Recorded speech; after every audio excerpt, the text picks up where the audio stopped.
yourself. Hello, and welcome to JNF On Demand. My name is Nelson France, and I serve as Director of National Initiatives for the Israel Advocacy and Education Department at Jewish National Fund. Thank you for joining us. Today, we will be hearing from three excellent speakers about how American college students are helping to boost employment in the Negev region of Israel. Today's featured speakers are Mary Liu, Chloe Bates, and Tamar Gil.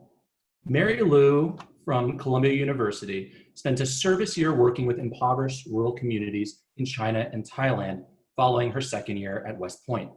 She developed and taught a 6-month English curriculum, spent 2 months as a website developer at the anti-trafficking nonprofit Daughters Rising, and taught HTML, CSS skills to the women who staff the nonprofit.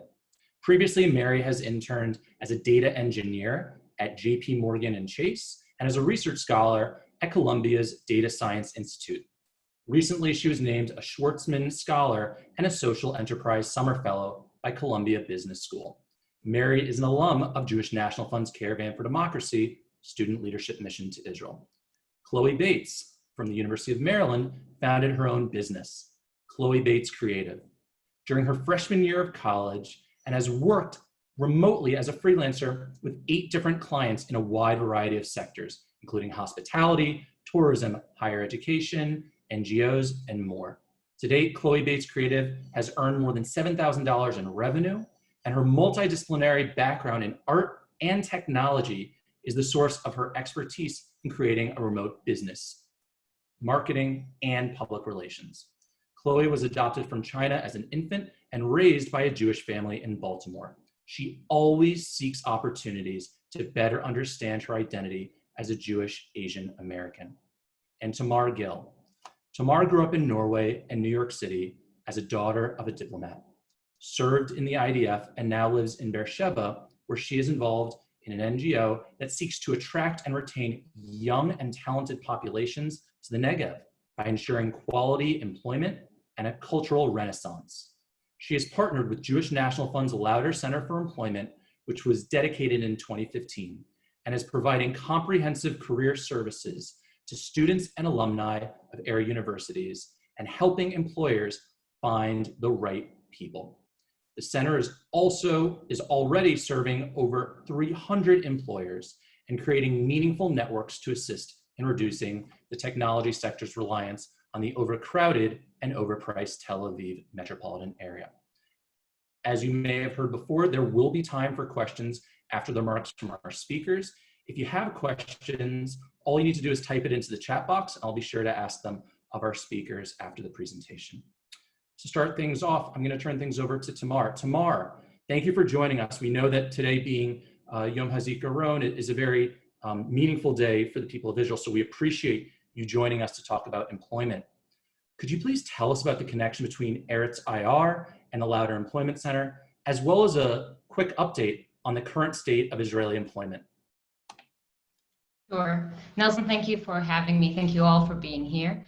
The Lauder Employment Center was established in 2015 in order to get young adults to stay in the Negev after graduating from the universities and colleges, or people who were born and raised in the Negev, to keep them from moving to Tel Aviv, because that's where they believe that they will have a good career. The center was established by Ronald Lauder and is run jointly by Ben-Gurion University and Jewish National Fund, USA. As you all know, JNF, while you have hundreds of employees in the States, in Israel, you only have 7 paid staff, because all you do is support Israeli nonprofits who do the work on the ground, grassroots.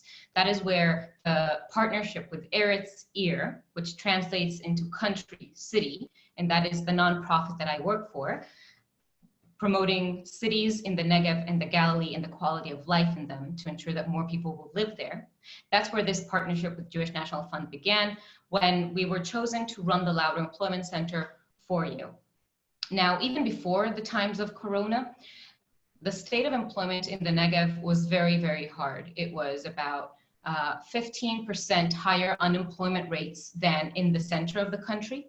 People growing up in the Negev thought that if they wanted to succeed, they need to move to the Tel Aviv area. And the Lauder Employment Center, together with amazing opportunities that grew together in the last decade, is starting to change that dynamic.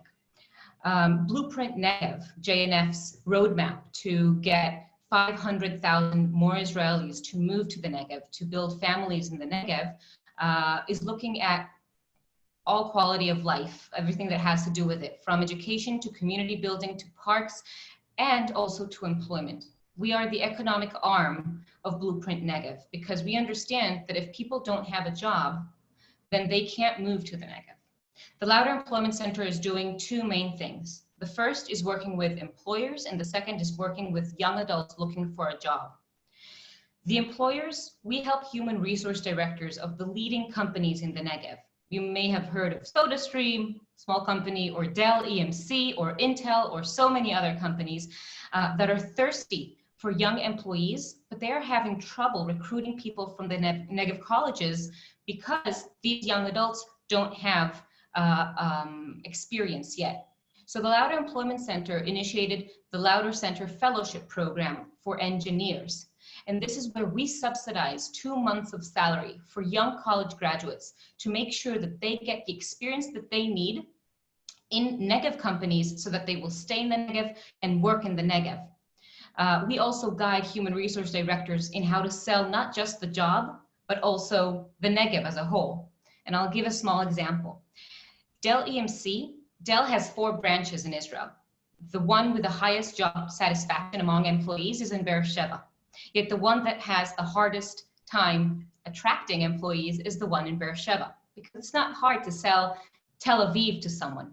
But if you want to get them to Beersheba, you need to sell not just the job and the position, you also have to sell the Negev and the good quality of life. The Lauder Employment Center helps these employers do that.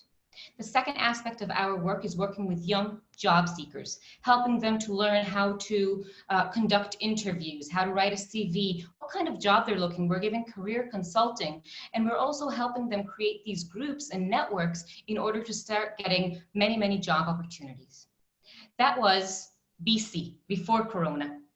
After Corona, we needed to very, very quickly adapt what we were doing. For years now, we've been trying to tell companies in the center of the country that there is no reason that they won't employ remotely people living in the Negev or the Galilee. I mean, if they're already outsourcing to Eastern Europe or South America, there's no reason not to nearshore to the Negev. But still, companies had a very, very hard time in Israel to make that leap. They were afraid that the people won't be as responsible, that they won't be able to see how their employees are doing. They were afraid of project management remotely. And so they were really hesitant about it. But now Corona came, and everyone in Israel is either on unpaid leave and looking for a job now. And the numbers are scary, where it's 26% unemployment today, or you're working from home. And everyone all of a sudden understood how feasible that is. The Lauder Employment Center today is working to make it easier for employers to employ remotely. We teach them how to manage remotely, how to talk to their employees, how to make sure that their employees have their rights and have their day set in a schedule. We're also helping the young adults in looking for a job online. But more importantly, it's also about how to brand yourself, how to start working also as a freelancer, and how to start being able to acquire new sets of skills and digital tools that will allow you to work from home. And this is where we get to programs like Mary and Chloe's, where we partnered, and I will pass it on to Mary and Chloe to talk about the training programs, but we partnered in order to get more young adults in the Negev the opportunity to acquire the tools to work remotely in a tech job, because you can live in the middle of the Negev and have an amazing, well-paying tech job. Amazing. Thank you so much, Tamar. We really appreciate your insight on the current state of the Israeli economy, as well as all the important work that you and the team are doing at the Lauder Employment Center. Mary, would you please tell us about your Caravan for Democracy experience and what led you to this project with Chloe and Jewish National Fund, how this all came to be, and really where it all started? Yeah, absolutely. And thank you so much to Tamar for that incredible introduction of the Lauder Employment Center, as well as JNF for putting this talk together today. So first of all, Caravan for Democracy was just a incredibly powerful experience. And I really wanted to talk towards two specific moments on that trip. We had the opportunity to share dinner with a Bedouin community where an older woman spoke about how an education in medicine was denied to her on the basis of her gender. So as she grew up, she instead founded a nonprofit that was dedicated towards providing the support and tuition necessary to young Bedouin women to support them throughout university and their own educations. We also had the opportunity to speak with college students at the Ben Gurion University in Beersheba, and they shared a lot of the same concerns that American college students had in terms of finding unemployment, but the source of their troubles in finding employment in Beersheba really came from the region itself. The fact that there was few economic opportunities in the Negev region. So throughout the entire Caravan for Democracy trip, I'd been thinking of ways that I could create an impactful post-mission project. And I wanted to take my background and previous expertise and apply it to build a really successful continuing project that could really make a difference for both the Israelis that welcomed us into their countries, as well as American college students. And Nelson mentioned before that I had previously volunteered as a website developer in rural Thailand, where I taught my coworkers HTML and CSS, and they were eventually able to maintain and facilitate the website themselves in order to communicate the impact of their own mission. So I really saw like how important and impactful having the opportunity to learn programming skills to run like a remote work platform. And I wanted to incorporate those lessons learned into a post-mission project that I could integrate into my CFD experiences. I was really fortunate to meet Chloe through the Gilman Scholarship, and we were able to combine our backgrounds. My background really intertwined itself well with Israel's advanced technology and entrepreneurship environment, and I wanted the opportunity to teach and mentor students with my background in data science and engineering. I'll pass it on to Chloe now to talk more about her background and her involvement in the project. Yeah, thank you everyone for being here and JNF for arranging this, and also Mary for the introduction. Like Mary mentioned, we met at an international conference while we were both studying abroad. And she was telling me about her Caravan for Democracy project and her vision for it. And we realized that even though I hadn't gone on the same experience she had, we still had very shared interests and goals and values, and very different but complementary skill sets. So where Mary's background is more data science and programming, mine is more creative, and I have more experience in marketing and graphic and web design. So for us, pairing these kind of two worlds together made a lot of sense for developing a really holistic project. And then I was also especially interested because, like Nelson mentioned, I am like adopted into a Jewish family. So I was raised Jewish, but you know, being adopted and being Asian American, there's always more ways where I can explore my Jewish identity. So her partnership with Caravan for Democracy and with Jewish National Fund was kind of a really interesting twist, and like a benefit that I wasn't really expecting initially. So we designed our workshop based on the ideas that Tamar was talking about and Mary mentioned with her work doing the computer development, where we want to really provide young adults and students with competitive and transferable, highly desired skills. So Mary developed some courses about computer science and programming and data science and different languages. And these are all like obviously very relevant skills for tech businesses and the tech industry in Israel and anywhere really. Whereas my courses focus more on marketing and design and writing and social media, and they kind of focus more on creative problem solving, and these pair really well together because As Tamar mentioned, especially now after coronavirus, where everybody's working from home and in a better position to even work for themselves, having the skills that Mary teaches, makes someone such a stronger applicant and job candidate. And then the skills I'm teaching, they can also make you a stronger candidate, but it really can help somebody market themselves as a really strong professional or up and coming professional. So that's, we think, where a lot of the value is, especially in this new age of increased remote work and more uncertainty about the role of automation or employment inequality. So just having these skills and then being able to market yourself is all very important, especially, and it goes with the goal of the Lauder Center in helping people position themselves as good candidates for these jobs and for these businesses. And then with our program, with our workshop in particular, we are also really hoping to encourage entrepreneurship and encourage people to think beyond just their own professional career, but also towards creating their own businesses or creating their own ventures. So we're really trying to incorporate it all into just a pretty wide-ranging workshop and curriculum. And I think Nelson was going to speak next.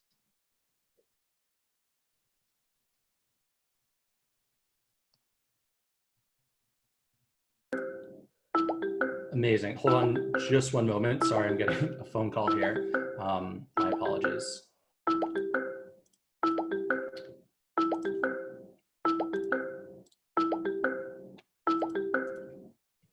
Sorry about that. Mary and Chloe, thank you so much for sharing your story with us. I understand that given COVID-19 and the ever-changing challenges when it comes to employment, both in the United States and Israel, there's a lot that's in flux. I know that the program is supposed to happen this April. You're actually supposed to be in Israel right now as we're having this call. Before I turn things over to questions from the audience for a moment, could you talk just about what the plan is for the future and when you hope to go to Israel and to do this program with Tamar, and what the chances are of doing some of these sessions virtually to still provide that support and services to the Israeli people who need those skills? Yeah, absolutely. So we had scheduled a programming with the Lauder Employment Center, had the advertisements completely developed before the coronavirus hit and completely swept those plans away. So we were really forced to adapt. And we've been speaking to Tamar regarding piloting a remote learning program for the members of the community at the Lauder Employment Center. And we're excited to explore that option throughout the summer.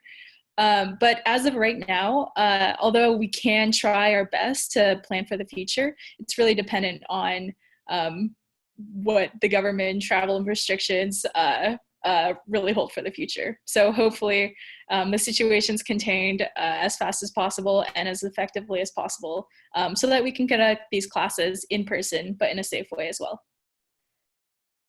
Amazing. Thank you so much.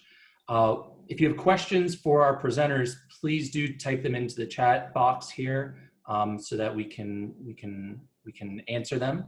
So if you have any questions, feel free to type them in.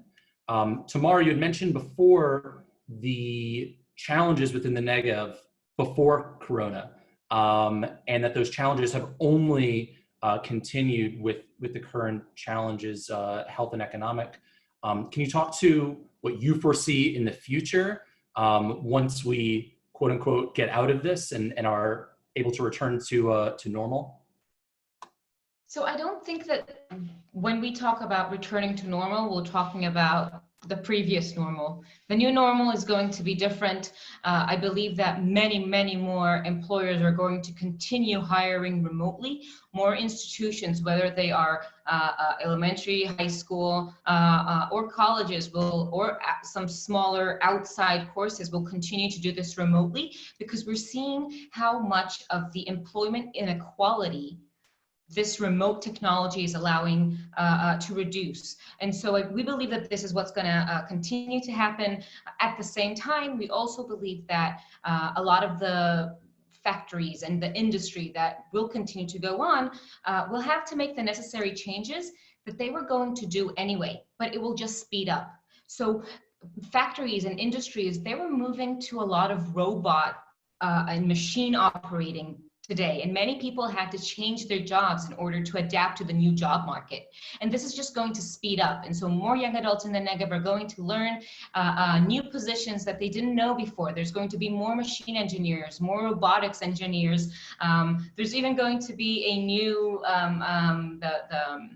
Davos Economic Forum said that 52% of jobs as we know them today are going to either disappear or change, and we're going to see new jobs come in new fields, such as my favorite is human-robot relations. So I believe that the next normal is going to be a very new normal to us today. Thank you so much. And Chloe, you know, appreciating what Tamar had just mentioned, not just in Israel, but also the United States, do you foresee some of those same challenges continuing? And if so, do you foresee the American workforce alongside the Israeli workforce adapting successfully to this? Yeah, I think she really hit the nail on the head with a lot of what she mentioned, especially the fact that the going back to normal, it really will be a new normal, and it's very difficult to imagine exactly what that will look like.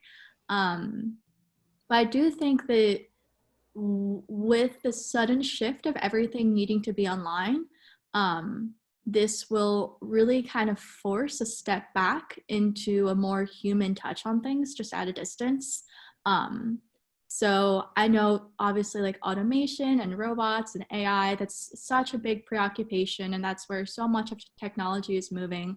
But now that we're in this unprecedented crisis time, you know, this is kind of a situation that only I feel like a human brain or a bunch of human brains working together can solve. So I think, and I used to study art history, so I think of things in terms of like movements, but a lot of times having this kind of crisis or change, people revert back to ways they're more comfortable with. So I think people will kind of resort back to working together, working closely, just again at a distance online. So I think there will be increased need for people with digital skills who didn't necessarily need digital skills before. People will need to be able to communicate online in ways they didn't need to before, and market themselves in ways they didn't have to before, as all these new jobs are being formed that Tamar mentioned. And if I may also add, this is incredibly relevant specifically to the Negev. The Negev was based until today on a lot of traditional industry and factories, and young adults left small Negev towns exactly because of this perception that if they want to work in tech and anything cool that millennials are looking for, they should do it in Tel Aviv. But now, of course, like Mary and Chloe, we're about to provide Negev students actually coming to Negev young adults, telling them, let us teach you all the tools that you need in order to work from home in a good job, a well-paying job that you will find fulfillment in, then that is super, super relevant, specifically because of the distance in the Negev desert. Amazing, thank you. We've got a question here from John Israelov, and I believe this one should be directed towards Tamar. How has the Israeli government responded to the unemployment rates and opportunities for employment during this ever-changing landscape? We're talking Corona now, because I mean, in general, I think that there's been a lot of, over the last few years, progress that the government has been doing to develop employment in the Negev. Specifically in Corona, I can tell you that it's very special and it's not taken for granted. So many Israelis that are now on Social Security are getting paid about between 40 and 60% of the previous pay, depending on how high it was. So this is good news. It allows us to breathe. On the other hand, I have to say there is an uproar, especially from small business owners that are not receiving any kind of net support. And this is a good time to also say what we are planning to do about this. Small businesses are really going under.